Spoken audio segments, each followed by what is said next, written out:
Hey there, meteorologist Jim Dickey, back with you with another edition of Tropics Talk on this Thursday morning, Thursday, June 19th. And as I talk, we are tracking Hurricane Eric making landfall in southern Mexico.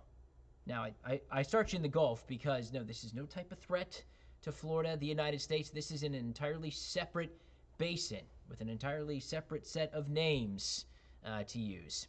There is Eric, as you look from Florida and the Cape across the Gulf down south of Mexico. The storm just made landfall as I'm recording this here as a Category 3 hurricane, 125 mile per hour winds in extreme western Oaxaca.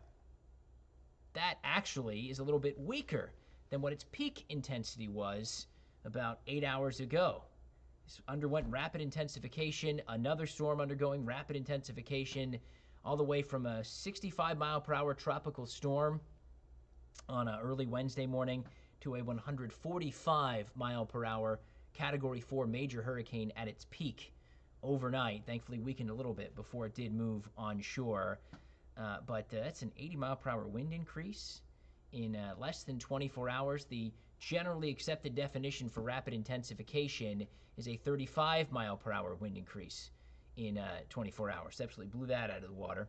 Again, making landfall as a major hurricane, the earliest major hurricane landfall on record for Mexico, and now will quickly weaken. So this is typically what we see. These storms ramp up in intensity offshore of Mexico. The very warm waters there, but the terrain is very rugged in southern Mexico. You can sort of see all the mountains there on our map. So as quickly as this ramped up over the waters, this is going to just as quickly break down. In fact, falling apart north of Acapulco by early tomorrow morning. So no, if there's any concern for any of you watching right now that this would make its way across Mexico into the Gulf, that almost never happens and will not happen in this case here. This will fall apart, dissipate by the time we get to 3 a.m., 4 a.m. early tomorrow morning.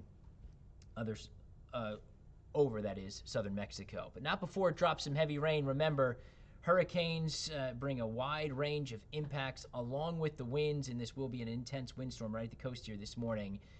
The rain will continue to pile up in southern Mexico, stretching towards Acapulco. You see a broad area of 4 to 8 inches of rain. Yes, that is likely to cause some flooding as it does move its way in and weaken. It continues a very busy spell for the Eastern Pacific. Eric, storm number 5, the earliest that we've seen the 5th storm form in the Eastern Pacific on record. In fact, I'm going to go into it right now, but there's another area we're watching for potential development. That could become Flossie in the next couple of days. That could be storm number 6. So, yeah, it has been a very, very active start to the year in the Eastern Pacific. Of course, on the other hand, the Atlantic, still quiet. We're still waiting on storm number 1 to form. And as you look across the Atlantic, there's just nothing out there of concern right now. Little pocket of storms moving into the Caribbean. We'll be watching that this weekend, next week, as it moves to the southern and western Caribbean. Some models want to try to spin something up out of that next week as it moves into the Bay of Campeche, but I don't think that is a high probability outcome at this point in time. And per the Hurricane Center in their official update, no development expected over the next 7 days.